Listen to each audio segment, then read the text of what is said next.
So it's so great to see all of you. It's so wonderful just to be in a room and just feel all the love. And so that's what I hope tonight is going to be, is just one big love fest.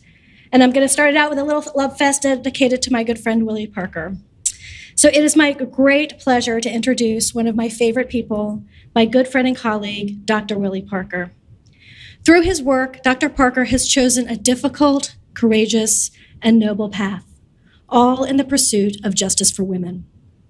He has dedicated his medical career to providing abortions, care few doctors are willing to provide. He has chosen to provide abortion care in the Deep South, a place few abortion providers are willing to go. And he has chosen to be outspoken about providing abortion care, something few abortion providers are willing to do. Because I know Willie so well, I know that he will say he's just doing the work that he's called to do in the place where he grew up, that he's just a regular guy. But I also know that openly providing abortion care in the South, where there is the greatest need and the most obstacles to providing that care, takes incredible perseverance, strength, and determination. It is something that only a handful of doctors actually do. So let's just start with a simple decision to provide abortion care. This is care that only a meager 14% of OBGYNs actually provide. In fact, 95% of all abortions in the US are provided by dedicated abortion providers in abortion clinics and Planned Parenthoods, rather than by a patient's own doctor. But Dr. Parker didn't just decide to become an abortion provider. He has dedicated himself to providing abortion care to women in Alabama and Mississippi, parts of the country with the greatest need. To put things in perspective, in New York State, we have 95 abortion clinics. The state of Alabama has 4, and Mississippi has only 1. In fact, there are now 7 states that have only 1 abortion clinic in the entire state. In the past few years, almost 100 abortion clinics have closed down, and most of those have been in the South and the Midwest. In New York State, only 10% of women live in a county with no abortion provider. In the South, it's half. And in Mississippi, it's greater than 90% of women who live in a county with no abortion provider. Well, we are very lucky in New York State that there are no restrictive abortion laws and that Medicaid pays for abortion with state funds. We must understand that we are the anomaly. There are only 6 other states in the country where this is true. Most of the country is a lot more like Alabama and Mississippi than it is New York. There have been over 350 restrictive laws enacted across the US in the past 5 years. In 2000, only 13 states were considered hostile to abortion access based on the number of restrictive laws. By last year, that number had doubled to 27. The entire South is now hostile to abortion access. In 2000, none of these hostile states had more than 5 restrictive laws each. By last year, 22 states had 6 or more restrictive laws each, and now there are 4 states that have 20 to 30 restrictive laws. In Mississippi, a woman who needs an abortion must surmount enormous obstacles to get her abortion care. She must travel across the state to the single abortion clinic twice, because she must first go in person for state-directed counseling designed to persuade her and discourage her from having an abortion, which includes false medical information like that having an abortion causes breast cancer. Then, like a child, she must wait 24 hours to think about what she's about to do and make sure that she's sure of her decision before she can return to the clinic for her abortion. Because we certainly can't trust that she made a thoughtful decision before she got off work and arranged childcare and drove across the state to get an abortion. If she's under 18, she will also need to get permission from not just one, but both parents. If she is poor and on Medicaid, she will need to save up at least $600 to pay for her abortion because her Medicaid will not cover it. The longer it takes her to save up the money, the more expensive the procedure becomes. And if it takes too long, she will not get an abortion in Mississippi because there are no abortions in Mississippi after 15 weeks. Dr. Parker and the other doctors who provide in the South all travel long distances. In Mississippi, people are traveling in from out of state to provide this service.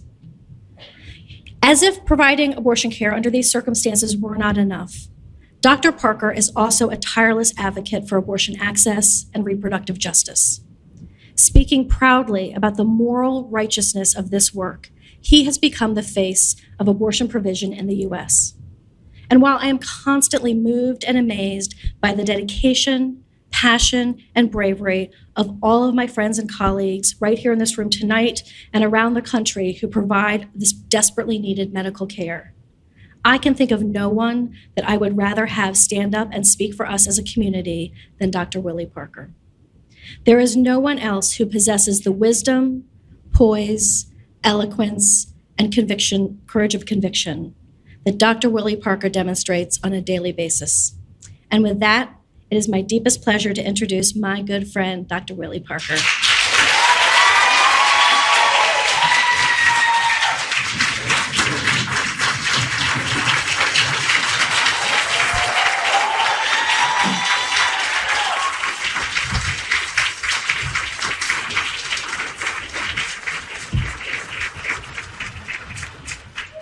Thank you all so very, very much.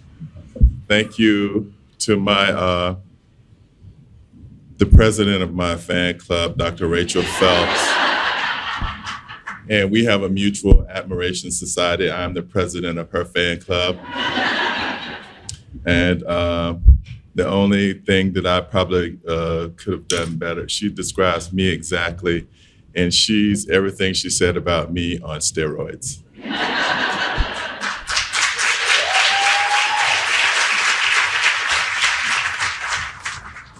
It was her personal call to me. She knows that whatever she asks or whatever she says to me, the answer is yes, unless I have to say no. And so I was so delighted when she said, would you come to be in community with us tonight? And so I'm grateful for the invitation, grateful for the people I've met, and grateful to stand here in celebration of Planned Parenthood here in upstate New York. You know, I've been at Planned Parenthoods around the country, and if you're at a Planned Parenthood anywhere in this country, you know that the last few years for Planned Parenthood has not been a cakewalk. You know, as people, Dr. Phelps laid it out so eloquently about what the challenges are for women in the South and what prompted me to go home. And so I get a lot of, oh, bless you for going home to the South. It's so tough and difficult to provide care there. The women there face such challenges and obstacles. But when I think about abortion access in our country at this time, I think about the South in the same way that Minister Malcolm X thought about the South when a journalist asked him if he thought that race relations were better in the North than they were in the South. And Minister Malcolm said, when it comes to race relations, things are as bad up South as they are down South. And the journalist, perplexed, said, well, what do you mean? He says, well, when it comes to race relations in this country, when I define South, I define the South as south of the Canadian border, right? And if you think about the plethora of laws that Dr. Phelps described to you that have spread around this country now, such that the majority of the states in this country can be considered hostile to reproductive health, you'd be hard-pressed to convince a woman in the nether parts of New York who can't get to you that her access to abortion is any easier than the women in the Delta of Mississippi. So, you know, as I've gone around, it seems that throughout the chaos and the mischief that's been done towards Planned Parenthood, that it seems that people in the different affiliates have taken to heart the words of Sir Winston Churchill when he said, you know, when you're going through hell, keep going, right? And it seems like that's exactly what the affiliates of Planned Parenthood have done around this country. You know, you've kept going through the political hurricane that has been swirling and that seems to be intensifying with the current leadership. You've kept going through the aggressive and hostile attacks that you've encountered. You've kept going in the aftermath of a hostile assault at a Planned Parenthood affiliate in Colorado where 3 people lost their lives. You kept going through the national scandal, fabricating the sale of fetal tissue to impugn the integrity of this organization. You've kept going. And because you've kept going, women, men, teens, LGBTQ people, families have all been better off. You have provided care no matter what. You have provided clinical care. Is that me? Am I? Okay. It's the antis. They're sabotaging this event. Right? If they can have alternative facts, can't we? Right. So you provided care, you provided clinical care, you provided education, advocacy to and for diverse people in diverse settings under all kinds of circumstances. Cervical screenings, abortions, trans care. You've done it all, no matter what, and no matter for who. And as a result of that, the people in this community are grateful. You should be proud. And I personally am glad to be considered a friend of Planned Parenthood. So as some of you know, I wrote a book, right? And that book has served to empower a lot of people and to enrage a lot of people. But if I could summarize for you what my book is about, Life's Work, a Moral Argument for Choice, what I tried to do is this. I think it could best be described by a cartoon that I saw that had a woman engaged in dialogue with a man, and over the woman's head was a cartoon, was a bubble with her response to apparently a statement that the man had made. And from as best as I can tell, they were having a conversation about reproduction and how humans get here. And so apparently the man had said to her, you came from my rib, implying the creation story where Adam and Eve and God put Adam in a sleep and took the woman from his rib, and that's how we came. And so in the balloon over the woman's head, in response to this statement, she said to him, I didn't come from your rib, you came from my vagina, right? Right? And isn't that the crux of the thing? We have they're talking about reproduction. We have a scientific understanding of reproduction that babies come out of women's vaginas, people are born. And then we have a religious or a non-scientific understanding of creation and how we get here. And the tension, which Dr. Martin Luther King says is a false one, is the notion that one supplants the other. And Dr. King said that there really is no tension between a scientific understanding and a non-empiric or a religious or whatever non-scientific understanding you might hold. He said that science gives humankind knowledge, which is power. Religion gives humankind wisdom, which is control. Science deals mostly with facts. Religion deals mostly with values. The two are not enemies. And so what I tried to do in the book, Life's Work, is what I had to do for myself, and that is to destroy any false boundaries or barriers between my scientific understanding and my religious or spiritual understanding, which is rooted in Christianity. And what that for me has meant is being smart enough and kind enough, having the intellectual capabilities of seeing the world as it is and dealing with facts, and then developing the moral and the compassionate capacity to deal with human beings in the face of their need. And those things are not in tension or they're not mutually exclusive. They only become a problem when people try and interchange them. Science, when you have a scientific issue, you have to ask scientific questions and get scientific answers. When you have a values-related question, if religion is your path, you ask religious questions and get religious answers. It becomes problematic when you try and answer scientific questions with religious answers or religious questions with scientific answers. And so down south, we say, when you stay in your lane, there's no traffic. Right? And so with regard to policy, a religious understanding, because of the plurality of this country, is a car driving in the wrong lane. When it comes to policy, we must use those things which we all stand equal before, and that is science and evidence.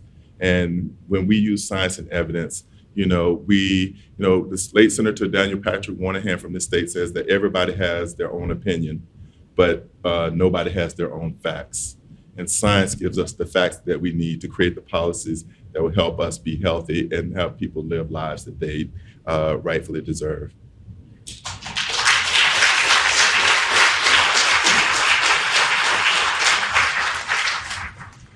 Now, I don't know about you, but I think most of us are still reeling from the outcome of that election last November.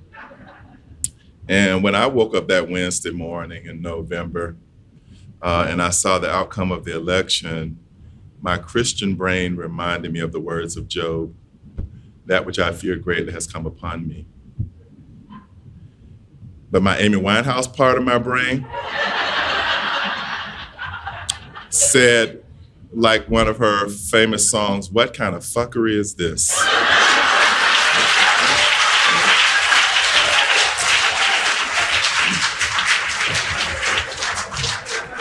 I know I sound a little bit like Dr. Phelps. And now that we're in the 10th month of this administration, I can answer that question. It is total fuckery. Right? Now, I know that my language is a little tart and it's a little impolite. I was raised as a Christian, and my mother raised me in the South with manners, and I'm well versed in what is both polite and morally correct language. But let me offer you this perspective. If you're more offended by the word that I just said than you are about the policies that are coming out of this White House, then you don't know the difference between obscene and bad language. The policies that are coming out of this White House are obscene, right?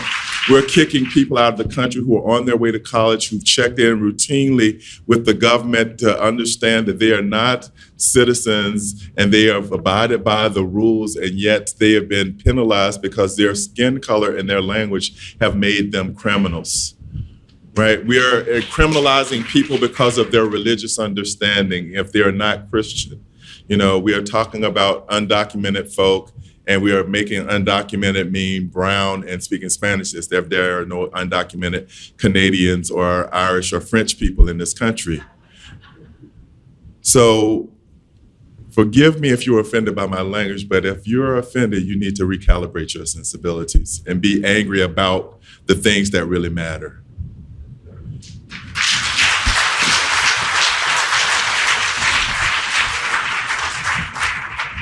Now, going to Mississippi, if I don't, who will?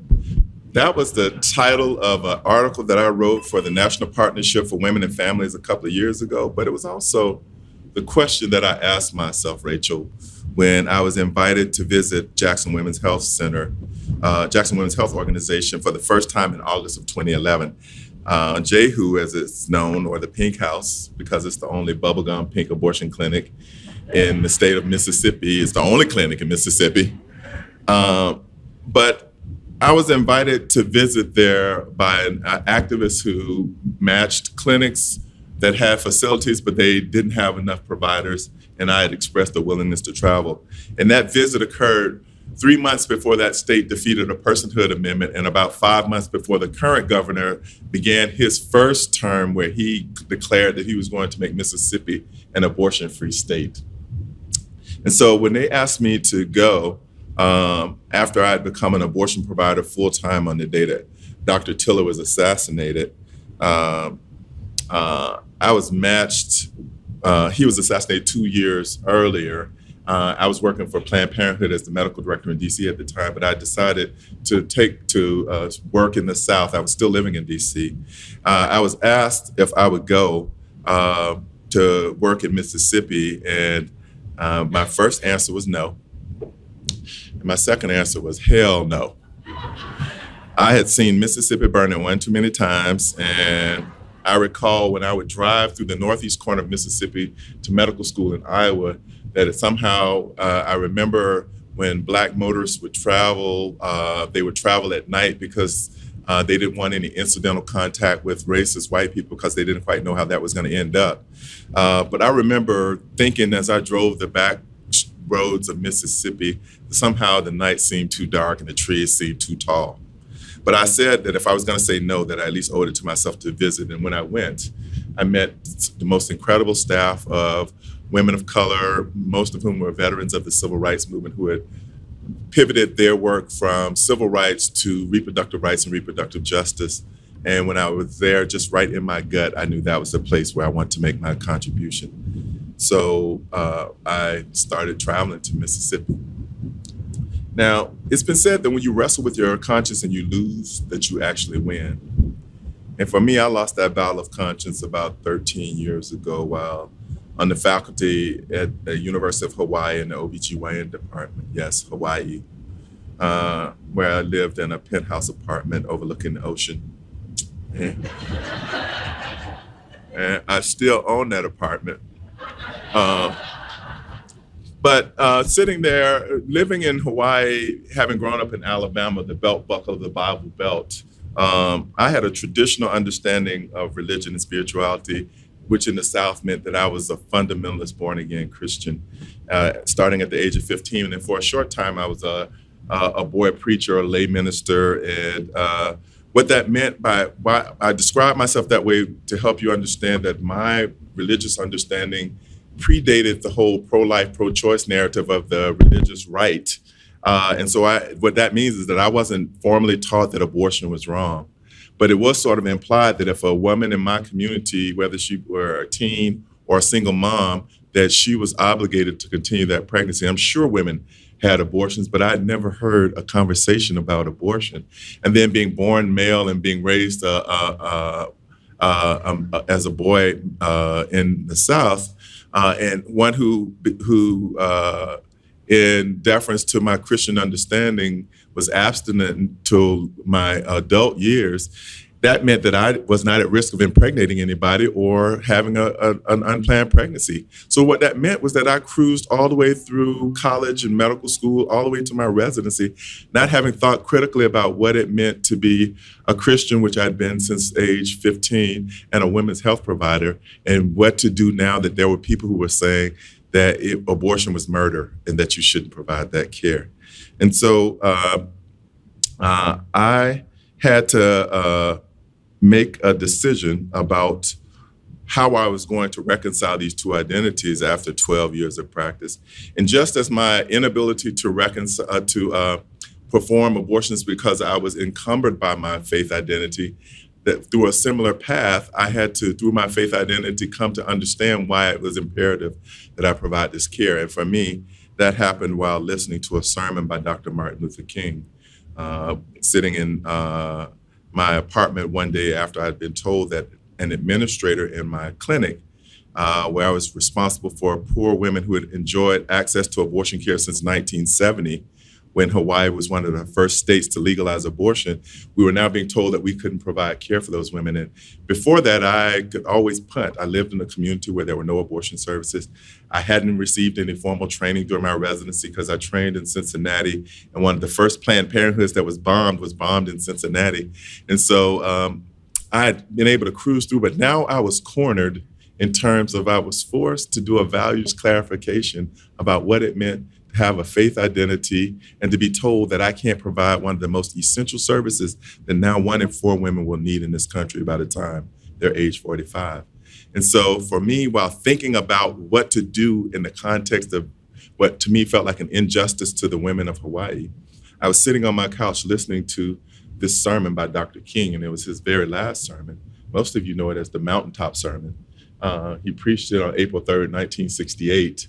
But in that sermon, he also took the liberty to explain what made the Good Samaritan good. And it was a story that I'd heard so many times, Rachel, but for this time, I'd listened to it many times, but this time I heard it. And in the story in substance, there was a person who was traveling and who was robbed and injured and lying on the side of the road. And people were passing him by, in particular, 2 people from his community, one who had an obligation by vocation and another who had a kinship relationship, and they both passed the person by. The Samaritan, which was a person from outside of the community, came, stopped, and helped. He had no vocational obligation nor a kinship relationship, but he stopped and helped.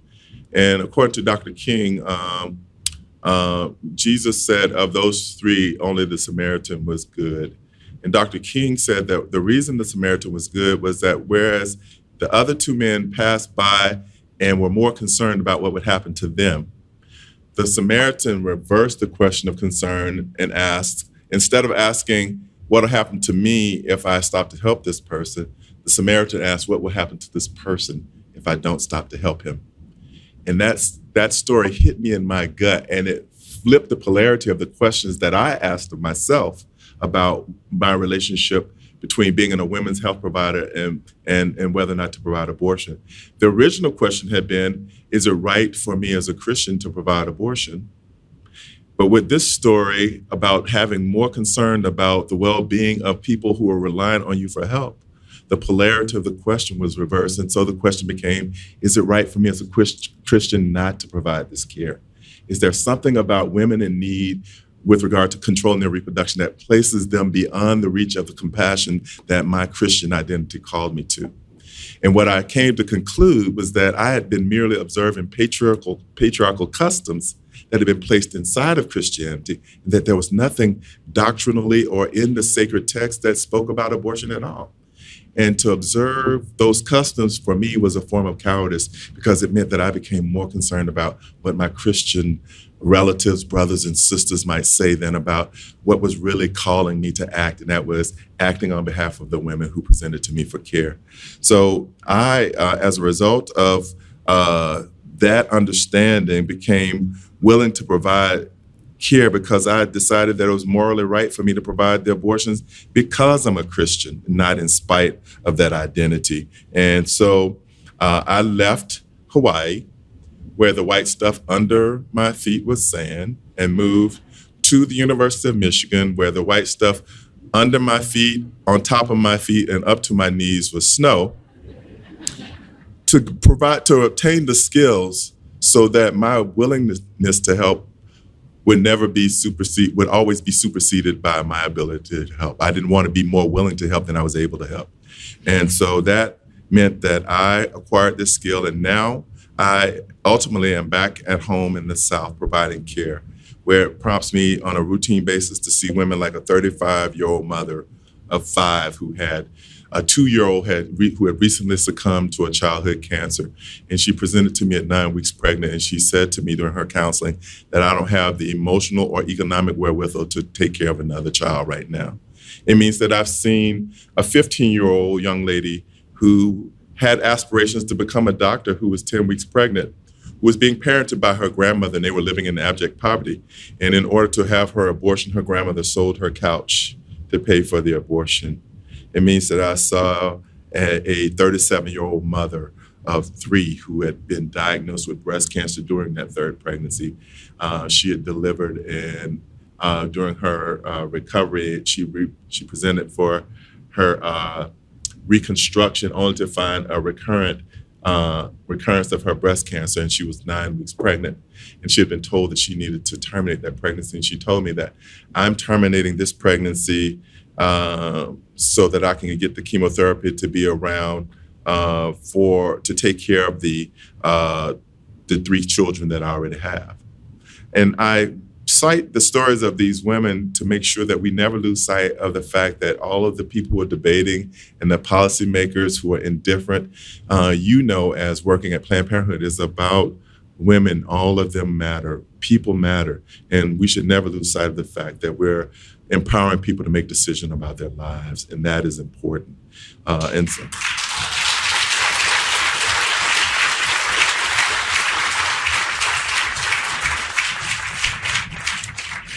And so for these women that I described to you, the abortion was not a matter of convenience, as the people who are opposed will often allege, but it was a necessity. And I would contend to you that necessity became no less on the 9th of November. And that is why we have to double down and fight. We have to be willing to struggle and to battle on behalf of women because they're worth it. Somebody said that, right now we're in the middle of a battle. It seems like the bully, we can't defeat the bully. And sometimes we are disenchanted and we are disheartened when it seems like the bully is insurmountable. But I heard somebody say once that sometimes you fight the bully not because you can defeat the bully. sometimes you fight the bully so that the person being bullied knows that somebody cares.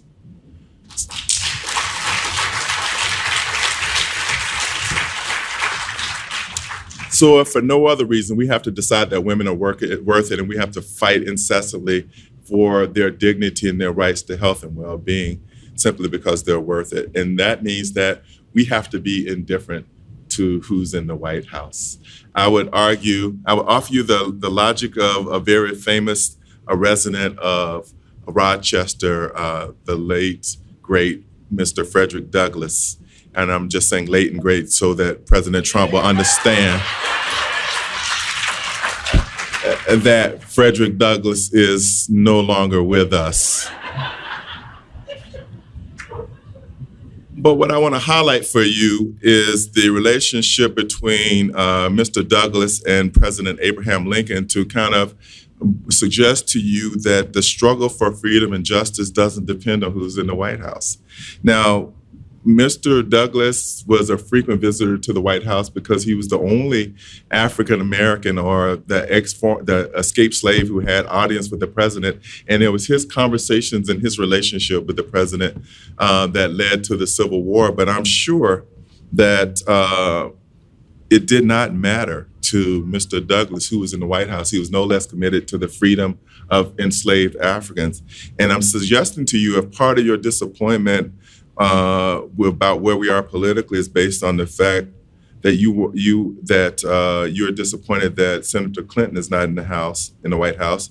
If you weren't prepared to fight with her administration when we were going to shift from electoral politics to governing politics, and she was going to have to work with a conservative Congress, and she was going to have to make some tough decisions she was going to have to not do some of the things that we wanted her to do. If you weren't prepared to fight with her, you were in the wrong frame of mind in the first place, right? Because if you are committed to justice, I'm sure Frederick Douglass was grateful that Mr. Lincoln became president and not his opponent, Stephen A. Douglas, who was a supporter of slavery, even though Mr. Douglass couldn't vote in that election. But what Frederick Douglass was clear about was that his goal did not change based on who was in the White House. He once said that he was, he didn't say it, but he was willing to wrestle with whoever ended up in the seat of power. And he said that power concedes nothing without a demand. It never has, it never will.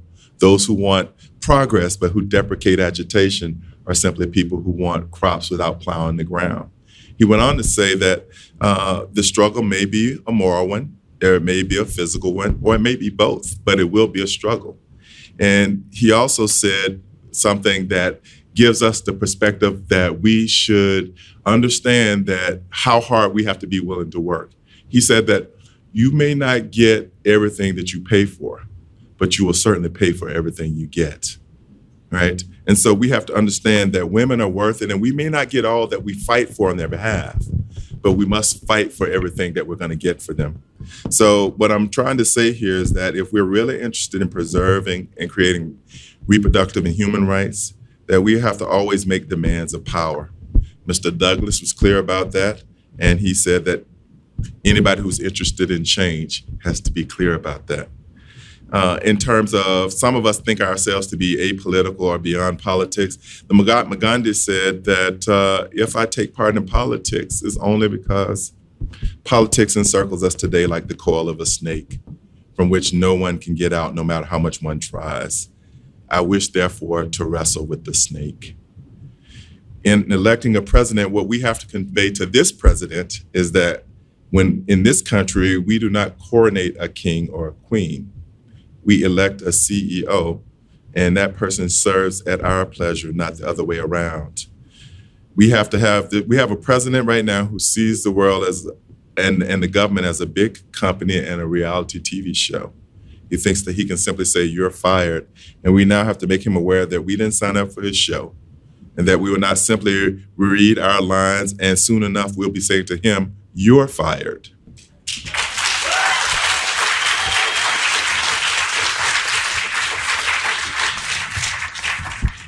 As I close, we have to be prepared to wrestle with this snake because we don't want to allow him to squeeze the vibrance and the vitality out of our country. We have to be willing to fight for the country that we are willing and we want to live in. So as I close, I say that based on the moment that we're in, it is okay to be dejected, but I refuse to give you permission to be defeated. And the difference is effort. Nothing beats a fail but a try. Someone once said that experience is not what happens to you. Experience is what you do with what happens to you. So I'm asking you not to be content to stay angry about the outcome of that last election. I personally will not spend the next 4 years being right about how this election went wrong and what could have been or should have been done better or different. I'll spend this time being active. I began on November 9th, working to focus my efforts on getting this president out of office. And I'm going to make that my work because I'm going to work for the country that I want to live in. We must fight for this nation because we can't allow it to go backwards. We have to push it forward.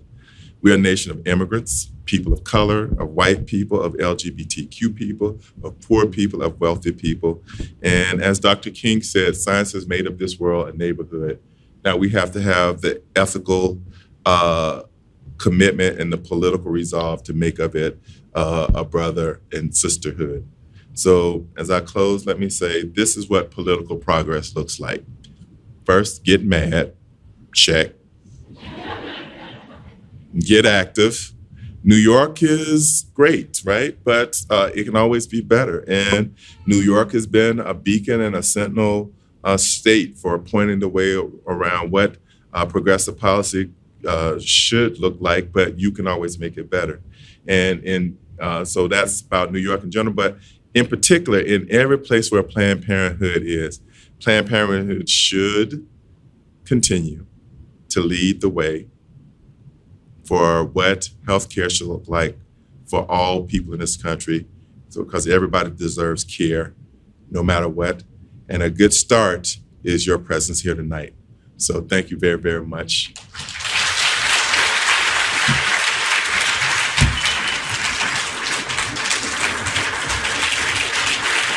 Okay. Thank you. Thank you. Thank you.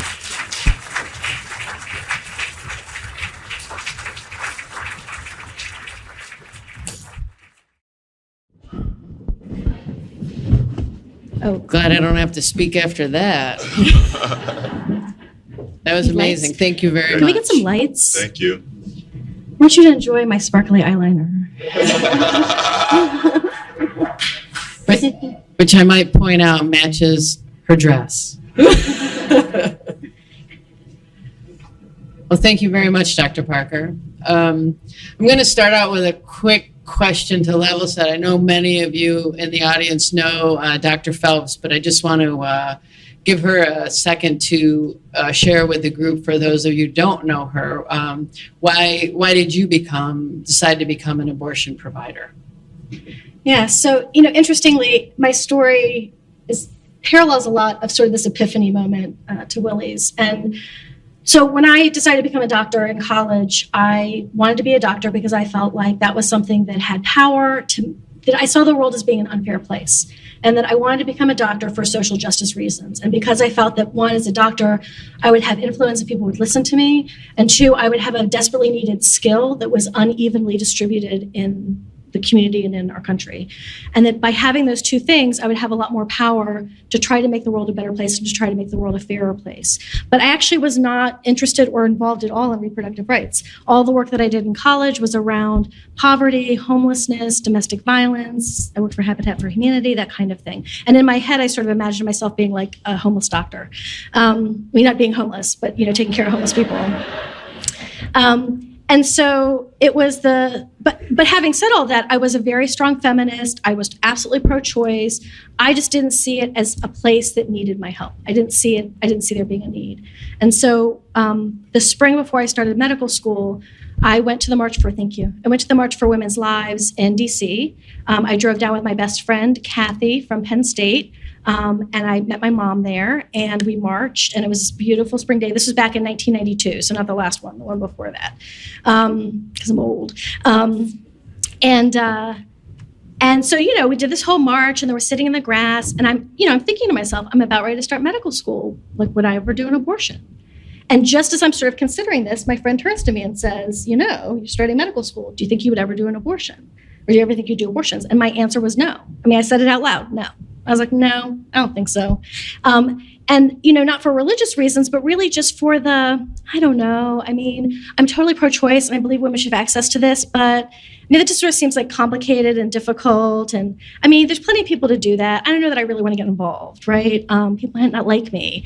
And so as I'm sort of saying this to her, this woman gets up who is a physician and starts talking about how she's flying from state to state providing abortion care because there aren't enough doctors providing abortion. And honestly, before that moment, I had no idea. I really had no idea. I thought, abortion's legal. People can argue about that, can argue about it politically, but it's available. And I certainly did not know that the thing standing between a woman having access to make that choice was not the legality of abortion, but the availability of physicians who are trained and willing to provide the service.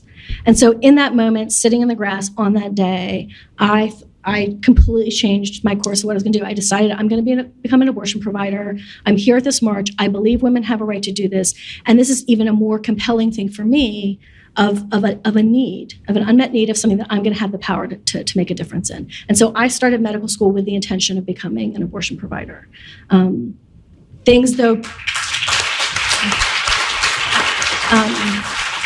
Things were very different back then because this was 92. There was no fellowship. There was no medical students for choice. At the time, only 13% of OB/GYN residencies had any abortion training at all. In my medical school, abortion was never mentioned once during any class. It was not discussed. In my first year of medical school, two things happened. The first thing was the bottom feeder, which was this booklet of cartoons and basically every racist, anti-Semitic, dumb blonde joke you can imagine, except substituted with abortionist, was sent to the home address of every medical student in the country. The second thing that happened was the first doctor was shot and killed. And I went to class, I couldn't believe that a physician had been killed for providing legal medical care. And I went to class that day with my 100 other medical students who were there to become doctors and listened after doctor after doctor after doctor got up to give us our lectures all day long, not one mention. I mean, so to me, the idea that there was just complete silence, that this thing that had happened had no connection to what was happening in this medical school, had no connection to us as doctors and future doctors, was really deeply disturbing to me. And I think was sort of a harbinger of sort of having that reality check of what this path was really going to mean and how hard this path was going to be. But it did not change my determination to follow this path. Thank you.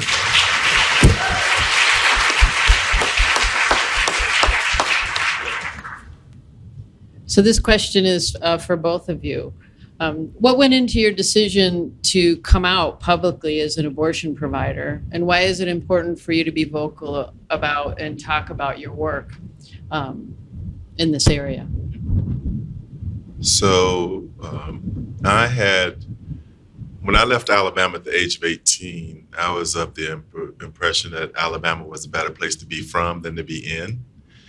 And so I'd always lived remote from my family, and they were always they just knew I was a doctor, and then they knew I was an OB/GYN. But more globally, they always said, whatever he does, he's a good egg. He's always doing the right thing. But I, had internalized some of the stigma and shame. And when I made my decision, I'd been an OB/GYN for 12 years. And so they knew me as somebody delivering babies and doing gynecologic surgery. But they didn't know me as someone who would provide this care for women. And so I was like, well, I'm not going to upset anybody's apple cart. I don't live near them. So I never really had that conversation with my family. And so when I made my decision to travel and had started in Mississippi and was working at the Pink House in 2012, Melissa Harris Perry's show was at its height. And because the clinic was going to close on July 1st, and I was the physician plaintiff, she asked me to come onto her show. So I thought, I'm going to be on national TV. I might want to say a little something to my family about what it is I do in addition to what they know that I do. And And I told my family, might want to watch the Melissa Harris Perry show, and we had that so they watched the show. We didn't have an explicit conversation. The conversation was about me as an abortion provider, being the plaintiff and suing the state of Mississippi. And so when I talked to my relatives, they were proud that I was on TV, and the only thing they could talk about was, you have the Parker smirk, right? Nothing about the care. And then about a month later, we started shooting documentary footage for Trapped, the documentary that many of you have seen. And the first filming we did with Dawn Porter, she came to Alabama on Mother's Day, and we shot footage at the 16th Street Baptist Church, and then Kelly Ingram Park, where a lot of the dogs and fire hoses, a lot of civil rights history there. And so we had a big family feast, and I came out to my family, and I was Dawn wanted to talk to my family, and so she asked them how they felt about my work, and I had no choice but to talk to them. And what they said was that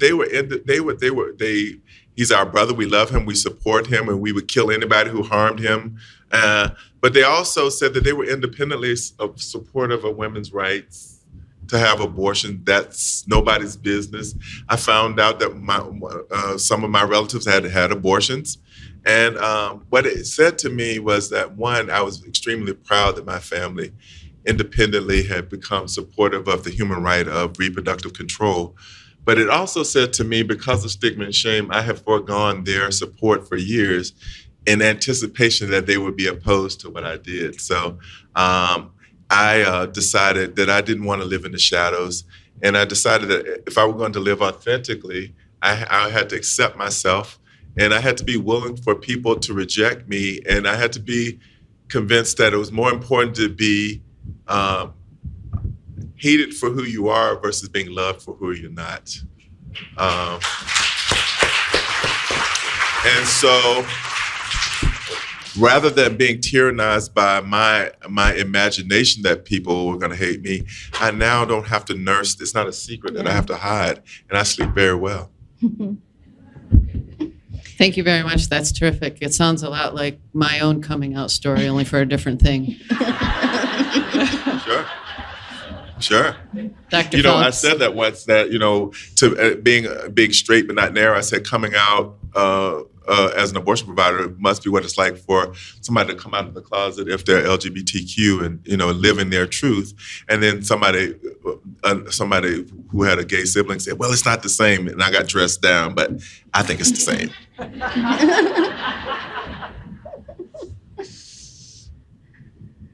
Dr. Phelps, would you like to? Sure. So for me, obviously, because my path is a little bit different, like in my personal world of my friends and my family, like everybody knew what I was intending to do because I have a big mouth and I was planning to do it for years before it happened, right? So in that sense, like I'd never had sort of a coming out, and I'm very, very lucky that my family is incredibly supportive. My husband's here tonight. He's incredibly supportive. The only thing he's ever asked is that I don't take unnecessary risks, but understanding that there is a risk that I'm taking, and it's to do what's right and what I believe, and he supports that. But so for me, the sort of the coming out was more of that, not in your personal sphere, but in that public sphere coming out. And so, and it's funny because we all the whole abortion community talks about it as coming out. And we have friends who like went on the local news and like their mother didn't know they did abortions, and they thought, oh, they won't watch the news, and that's how their mother found out, right? And we have lots of colleagues whose families don't know what they do. They don't talk about it. They use sort of euphemisms, and that's what they feel like they need to do. But for me, it was a gradual thing. So, in the beginning, it's like that, you're the hairdresser, you're, where do you work? It's like that small talk thing of like, where do you work, with people you don't really know, neighbors, not my good neighbors that are in the audience, but other neighbors. But, and I think that, in the beginning, I would do that sort of like hedgy, well, I work in women's health, or, I work in a clinic. Where do you work? But, people, there's always more questions, right? And it didn't last very long because, it didn't take long for me to do this work, to feel like I don't want to be hedgy about what I do. I don't want to be quiet about what I do. I don't want to not tell people what I do, because I'm proud of what I do and I think it's a good thing and I'm not ashamed of it. And so very quickly I became and I'm sort of just my personality is just, I'm kind of an open person. So that part of that just, yeah, I know. People don't really know that about me.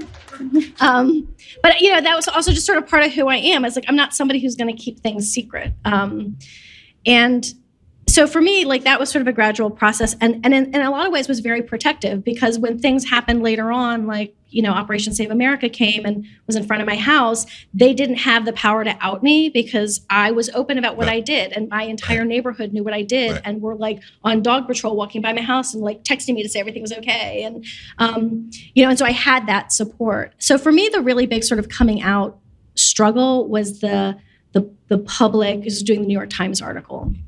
Because that was sort of, upping the sort of risk of the being out, and the sort of being nationally out is different than being out locally. I'd also like to say that the protesters, I know in your book you talked about how, racism worked in your favor, because you could walk in as a Black man into the clinic and nobody assumed you were the doctor because you were Black. Right. And basically that was the case for me too. Sexism worked in my favor. Right. It was like 5 years. It took them 5 years to figure out I was the doctor. I walked in that place every single day. I was getting a lot of abortions. But, it really was fun. I still remember that day when they used my name. I'm like, oh my God, they figured out who I was. It took them 5 years. But so for me, the New York Times article was the really big decision point. And, that Emily Bazelon, who did that article, I wasn't profiled in that article because there's anything special about me. She talked to 50 different abortion providers. I was just one of the few that was willing to be profiled and to use my name. I talked to PPFA security, and I talked to my husband, I talked to my family, and, we talked about the risks and benefits, but I really felt like at that point, there's so much stigma and shame around abortion. And then I feel like, again, this parallel with the gay rights movement hit a tipping point because everybody finally knew somebody who was gay. It became personal, right? And, as long as abortion is secret, and as long as nobody talks about the fact that they've had an abortion, we're not going to reach that tipping point, right? And so, I feel like if I, as a doctor, can be one of the first people to come out, every person that comes out makes it easier for the next person to come out, right? And I also feel like, both Willie and I are in a unique situation. We don't have children. Most abortion providers are women. Most have children. That's a different decision. Taking that risk, it's one thing to take a risk for yourself or for your adult partner to take in that decision making. It's a completely different thing to take that risk if you have a child. And so I think we have a freedom to be out in a way that other people don't. But interestingly for me, the biggest thing about the story was the picture. And so in agreeing to do the story, I had planned to use my name. I was profiled. Emily Bazelon actually stayed in her house for 3 days and hung out with me. And it wasn't until the story, it was 6 months preparing for the story. And it wasn't until it was about ready to come out that she's like, oh, what about a picture? I'm like, picture? And, because that was different. My name is one thing, my face is something else, right? And, and there is that kind of fear. But I realized even in my sort of struggle in deciding whether to do the article in the first place was that, the anti-choice side had already won. They'd won by silencing us because we were all so afraid to speak out that, I didn't need them to be threatening me because we were censoring ourselves. Right. And so, to me, I was like, that's not right. But when it came to the picture, I often want to do things because I'm, defiant. And then I came home and Andy's like, you need to give me a good reason. I need a good reason. You can't just do it because you're pissed off. And so I was like, okay, I'm like, I knew what the risks were. So I called Emily Bazelon. I'm like, I need to know what the benefit is. What's the benefit of the picture? Because the alternative was a sort of obscured picture where they couldn't really tell what you look like. Which, for me, first of all, the idea of that was terrible, right? Because that's just feeding into this, even though people consciously and rationally are going to know that you're doing that because of security and safety, subconsciously, in your gut, you're like, it's because I'm ashamed of what I do. It's because what I do is dirty. It's because, it's clandestine. It's, it's something that I need to hide from. I don't want to show my face because I'm not proud of what I do. And to me, that was the exact opposite of how I felt. And so I really didn't want to do that. And so what Emily Bazelon said, interestingly, was that she's like, a whole bunch of people are going to look at this article. They're going to look at the pictures. They're not going to read it. And she's like, it's a good article, but, a picture is way more powerful than words. And she's like, and your picture is going to be way more powerful than anything you can say, because what you look like flies in the face of what people picture as abortion providers. And so she's like, and it's true. Like, I mean, part of that, the ability to demonize as the other is to think of like that evil, creepy doctor who's, taking your money and coercing women, right? This is not the face of evil. Like, you can't look at this cuteness. You can't look at this cuteness and be like, this is the face of evil. And so so I decided to do it. And the best thing was like 6 months later, there was some other article and they interviewed about Connect and Breathe, which is our local talk line. And they interviewed one of our protesters, our like most famous protester, Mary. And the quote in the article was fantastic. It was, "Don't let her cute curly blonde hair fool you. She's the face of evil." And I realized that literally the most threatening thing to our protesters was not, I said all kinds of very eloquent and deep, meaningful things, but none of that mattered. The thing that was most threatening was me looking like this and providing abortions, right? And so I think that speaks to the fact that we're, in addition to this sort of secrecy and shame piece, we're not going to win this battle.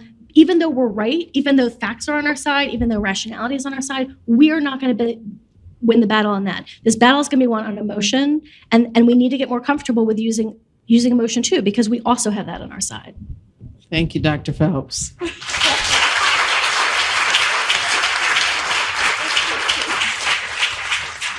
So I don't know where the time has drifted away, but I really want to thank everybody for coming this evening. I know a lot of people have asked how they can help, and there's some cards that they're going to be passing out as you leave this evening. Thanks again for coming out and supporting Planned Parenthood. And please give a big hand to Dr. Willie Parker.